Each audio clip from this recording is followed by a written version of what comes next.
Having unrealized expectations can cause discouragement. Having a mundane life can cause a lack of desire. George dreams of having a successful life. Life with power, New York, authority, money, prestige. And while he's having a conversation with his father, he tells him, the father tells George, I want you to take over the business. And boy, that just messed up his dreams of becoming special, epic, heroic. Every single one of us, look at me, everyone desires to be great and to do great things for the Lord, to be special, to be heroic and epic. And sometimes God allows us only a few steps at a time in life. Just like a flashlight. The flashlight doesn't give you the whole picture, but it does allow you a few steps at a time. If I was to ask you here this morning, what is the world's deadliest disease? What would you choose? Would you say heart disease? Would you say cancer? Would you say diabetes? Would you say AIDS? Most of us would not choose discouragement. Most of us would not choose discouragement as the leading deadly disease. But let me tell you why I believe discouragement is right up there with all the top killers. First of all, it is more common than any others combined. It's universal. Discouragement, it's universal. All of us will get it at some point where you will be discouraged. How many of you here at the sound of my voice, you've ever been discouraged before? Raise your hand. Absolutely. At one point or another, every single one of us will go through some period of our lives where we're discouraged. Also, you should know that it's reoccurring. Most everyone gets discouraged many times. You should also know that it is highly contagious. Other people can get discouraged because of you. Because the way you live your life. Like the little skit you saw here. Some of you all fit in this row. You're just so discouraged with your life. I'm just so discouraged, Pastor Choco. I'm tired of the routine. I'm tired of the mundane life. Many of the world's and the church great leaders have been gone through discouragement. Leaders like Winston Churchill confessed that he was often hounded by the dog of discouragement. Did you know that Charles Spurgeon, the greatest preacher since the Apostle Paul, fought discouragement, depression as a result of his gout? So let me define discouragement for you. Discouragement is losing the desire and motivation to continue to do something that brings purpose and satisfaction to your life. Did you get me? Discouragement is losing the desire and motivation to continue to do something that brings purpose and satisfaction to one's life. Now, I've seen the movie, It's a Wonderful Life, many times, like many of you all. I've seen it many times, but just yesterday, at the beginning of the movie, when Joseph is talking to God, and they're in the sky. I don't know if you remember, you can picture it. It's in the beginning of the movie. And God is talking to Joseph. And Joseph comes, and I'm paraphrasing, and Joseph comes to God and says, we got drama. We got a problem on earth. There's a guy named George. He needs some help. And God says, who do we have? Who's next? And Joseph said, well, Clarence is next. And God said, well, send for Clarence. And then a little star's coming. You call for me, God? Yes, Clarence, we have a problem down on earth. Really? Yes, seems like somebody on earth needs some help. Is this sickness? God said, no, it's worse. Worse than sickness. Yes, there's a man named George who's discouraged. People become discouraged because of their mundane life. But what if I told you that your mundane life, that every step you take in the morning, the routines that you do every day, really after this mundane life, there's a miraculous life after that? What if I was to tell you this morning that what you do every morning, every Monday, every Tuesday, day in, day out, day in, day out. How many have gone through that? You change the Pampers, you give them food, you take them to school, you iron their clothes, you wash their clothes, you take them to school, change their Pamper, you give them food, you take them to school. You get what I'm talking about? It's mundane. And some of us, we lose our purpose in this mundane life. And we become discouraged. So I started thinking about this clock. I started looking on the internet about this clock in London. In the Museum of London. It's called the rolling ball clock. You'll see it there on the screen. The rolling ball clock in the British Museum. Vivid illustration of the effects of routine, of mundane. This small steel ball traveled in grooves across the tilted steel plate until it tips a level on the other side. Did you know that that little ball travels every year 2,500 miles?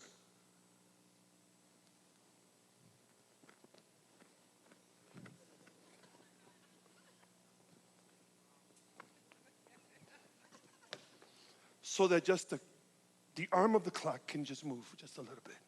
And then it goes back. And the things that you and I do, we think that there is no long-term effect. But that little kid that you're changing your Pampers and you're taking to the doctor and you're taking to school and you get him to university, that little kid can become the next Billy Graham. It's a mundane Monday, but it will be a miraculous life that you're working with. And it's so easy to feel trapped. Listen to me, New Life. It's so easy to feel trapped by the daily routine of life when we don't see a larger picture. But God only shows you the next few steps, a larger purpose. The Apostle Paul longed to be effective in making the gospel of Christ known. He says, I don't run like someone aimlessly.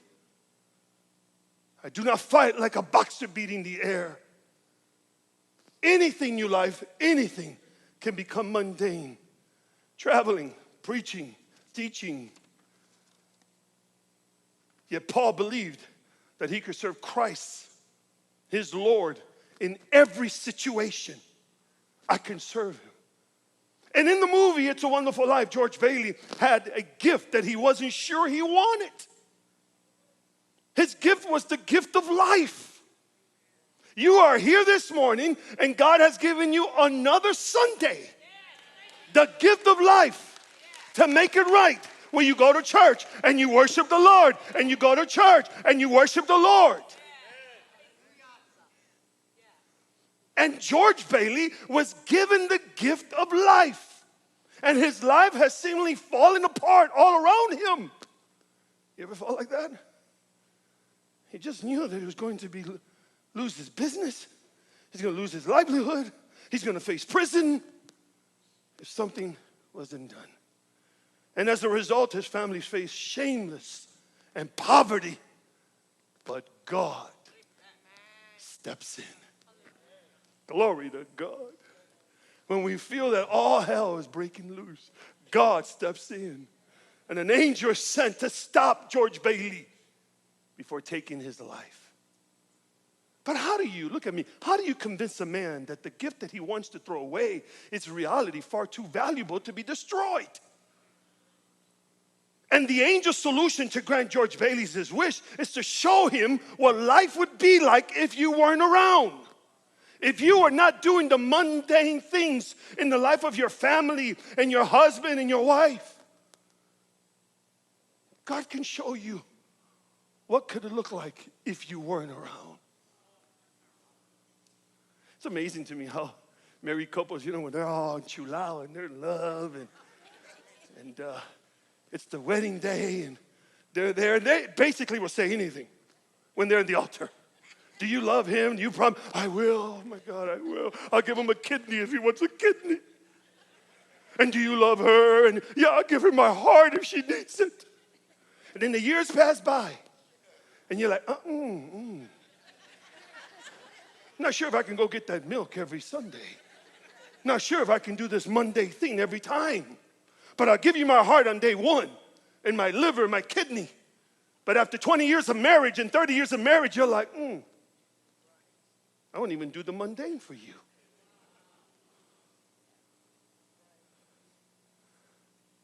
The routine of life brings discouragement to people as if you think there is no effect. But I'm here to tell you this morning that everything you do, if God was to show you the big picture, what you have done and how you have impacted the world. George Bailey finally understood how wonderful, look at me, new life, how wonderful his life had been because he was allowed to see how much would have been lost if he had never been born. And because of the miraculous nature of Christianity, look at me, because of the miraculous nature of Christianity, many times we leave ourselves vulnerable and susceptible to believing that everyday life is supposed to consist of a miracle. But what if I tell you here today that the Bible, 80% of it, it's about ordinary life. It's about routine. But because of this Christianity, and we want to see a miracle every day. But what if I told you that Moses lived in the wilderness for 40 years on this mundane life, taking care of the sheep, taking them out to go eat, bringing them back in, giving them water, taking care of the sheep, taking them out, getting them water. 40 years, y'all, before his number was called.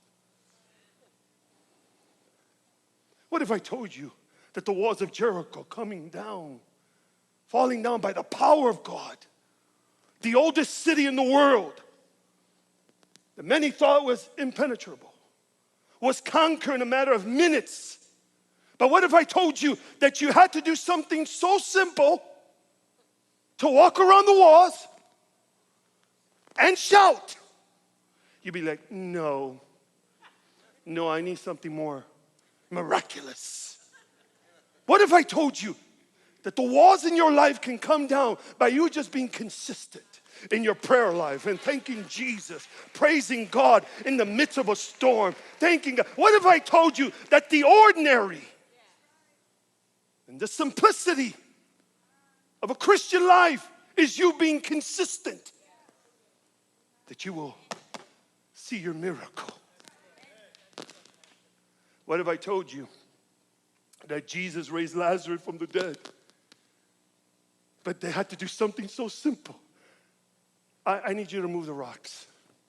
What? That's my job? Yes, just move the rock. And Lazarus come out. And somehow in our minds, we don't see that as miraculous.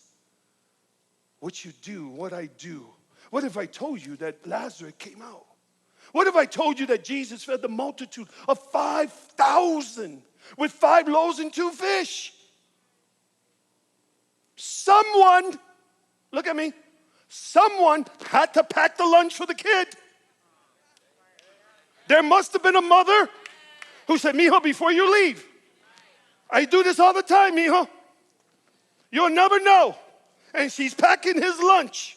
Here, mijo, go. And little did she know that her son's lunch was needed. This mundane thing. I know we don't get excited about that.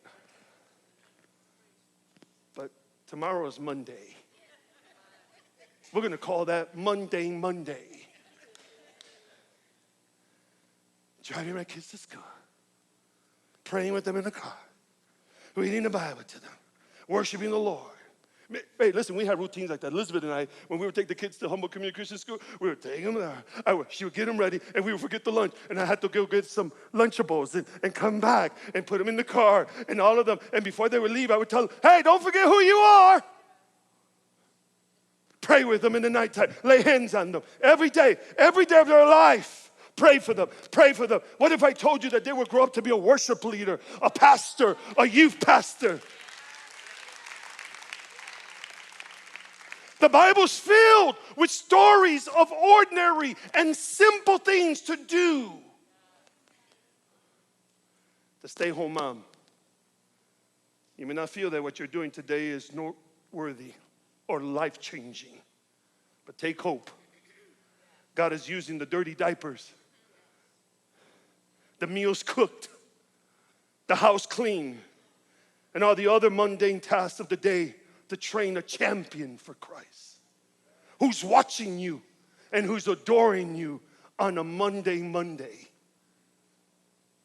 My brothers who are tired of a long week of working and then coming to church and serving the Lord in your local church and rejoicing, and your commute to work in the morning and meeting in the office and your cup of coffee before you get into the routine, all may seem mundane, but God uses these mundane things to produce a miraculous results. The teacher who's here today, the coach who's here today, the police officer, the fireman who's here today, an employee, a friend, whoever you may be, trust God. Be faithful today. Whatever you do, God is really working and using the mundane task of every day to do miraculous things tomorrow. So don't, look at me, don't shortchange the process. Embrace your mundane Monday and watch your God do a miraculous in your part. 3 things I want to give you here. I'm reminded of a simple story. And I got to go through this really fast. I just won't be here for another 2 hours. Is that okay? It's amazing how the first service says, yes, do it, because you know there's a 10 o'clock service. The devil, huh? Yeah, a veces se queda. See if you guys stay. The Bible is filled with stories of ordinary people who found their miracle, their healing, instead of simple instructions. It reminds me of a man named Naaman in 2 Kings chapter 5. 2 Kings chapter 5. Let me read it for you. Here's the story of a man who's a general, a conqueror, second in command in Syria, powerful man, position. Servants will come at his beck and call. A man with influence, so much that he asked the king, can I go to Israel? Here is a man named Naaman who is a pagan. But the Bible says, but he had leprosy. He had prestige, he had power, he had money, he had influence, but he had a secret. He was sick. And no one can cure him. Not the money he had, the positions of influence, all the doctors in Syria, none of them can take care of this man named Naaman. Here's what he says in verse 5. He says, by all means, after he asked the king to go to Israel, the king of Syria says, by all means, go. The king of Aram replied, I will send a letter to the king of Israel. So Naaman left, taking with him 10 talents of silver, 6,000 shekels of gold. By the way, if you're doing any math, 6,000 shekels of gold today is the equivalent of $750,000. 10 sets of clothing. The letter that he took to the king of Israel read, with this letter, I am sending my servant, the champion, General Naaman, to you so that you can cure him from his leprosy. As soon as the king of Israel read the letter, he tore his robes and said, am I God? Can I kill and bring back to life? Why does this fellow send someone to me to cure him of his leprosy? Is he trying to pick a war with me? Papa, he already killed you. He's invaded you several times. Get over yourself. When Elijah, the man of God, heard that the king of Israel, and I don't know how he heard, but he heard, because he's a man of God, heard that the king of Israel had torn his robe, he sent him this message. Why have you torn your robes? Have the man come to me, and he will know that there's a prophet in Israel. So Naaman went with his horses and his chariots and stopped at the door of Elijah's house. Elijah sent a messenger to say to him, Elijah doesn't even come out to the general, to the second in command, the one who's conquered him before. He doesn't even come to him, to the door. I love this story. Usually when Naaman would come, everybody would come. Yes, sir. Elijah's like, servant, go tell him, do this. Can you imagine the servant going out to the front door? He said, the prophet Elijah said that if you want your healing, you know, you need to go dip yourself 7 times in the Jordan River. Naaman, the Bible says, and I'm paraphrasing now, was furious, was angry. The prophet doesn't even come out insulting me. He's insulted me. And the Bible said that he was angry. This is something, that he was so angry that his servants, one of the guys in the group, because the Bible said he was going to turn and go back to Syria. But one of the servants says, Father. I like how he calls him Father. I think there was a good relationship between Naaman and his servants. Father, if he would have told you, go conquer that nation, would you have done that? You would have done that. If he would have told you, go climb that hill, would you have done that? Yes, you would have. But because he gives you a simple task, is beneath you. Watch this. But Naaman went away angry and said, I thought, which is plagues us all the time. I thought the church was going to be like this. I thought my marriage was going to be like this. I thought my job was going to be like this. I thought parenting was going to be like this. I thought. That's your problem. You think too much. I thought. That's what Naaman said. Naaman said, I thought. I had a different picture. I brought $750,000. I thought you were just going to come and wave like this over my body and I was going to be healed. No, that's what you do in Syria. We don't do that here.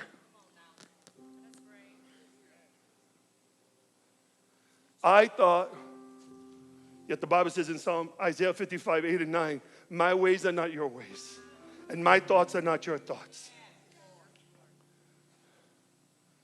Naaman, he gave in to the servants. So number 1, really quickly, write this down. Perspective is needed when God gives you a set of instructions. Number 2, prescriptive. Very written out what you need to do, even if it doesn't make sense. I teach people that understanding can wait, but obedience cannot. You don't need to understand why you have to dip yourself 7 times to get your miracle. But if I told you that at the end of your obedience, you will receive your miracle, would you do it? Number 3, plan. Naaman finally went down to the river. He humbled himself in complete obedience to the loving instruction of God's messenger. And in doing so, he was touched by God and healed in a way that did not fit his expectations. When I left Syria with my horses and the $750,000, I didn't think I would be dipping myself in the Jordan River, this muddy river. I've got cleaner rivers back in Syria. Sometimes it doesn't fit how you think. So what you do every day of your life, you think it's not going to work out. But the Lord tells you, my ways are not your ways. My thoughts are not your thoughts. Stand with me for a moment. Let me finish here. Stand with me. Can you imagine? I like this because Elijah said, tell him to dip himself 7 times, para que coja. 7 times. And here's Naaman in the mud, dirty river, to Jordan. He gets in. And in his mind, he's thinking, I didn't think this was going to happen this way. You remember when you came to the Lord? You didn't think it was going to happen that way. And all of a sudden, because the God we serve is a sudden God. When you least expect it, your husband will come to the Lord. Your son will come to the Lord. It's not how you planned it out. And there he is. He dips himself. 1, 2. Nothing's changing. Can you imagine the servants over there by the shore? They're like, oh, Papa, I hope this guy gets healed because we send them to the dirty river. 3. Remember, listen, guys, it's not the river. Please, don't mistake that the river is the healing. It's not the river. It's your obedience to the Lord where I find my miracle. It's my routine of life. This mundane thing that doesn't make sense. But you will see your miracle if you don't give up. Your daughter, your son, your marriage, if you just don't give up, you will see. Naaman was healed, completely whole. Completely whole. An ungodly man. Naaman went from a sick man to a healed man. From an ungodly man to a godly man. A lost man to a saved man. A great man to a gracious man. From a commander of men to a servant. After the river, he goes back to the man of God's house and he says, and I'm paraphrasing, he says, hey, now I know that the God of Israel is the true God. The God over here, Baal, false. Just because he did something mundane. And just because you're doing something right now at your job, you have no idea that your boss is watching. Your consistency in your marriage, that God is watching. How you're loving your husband consistently. How you're loving your wife consistently. After 30 years, 25 years. How you're raising your children consistent.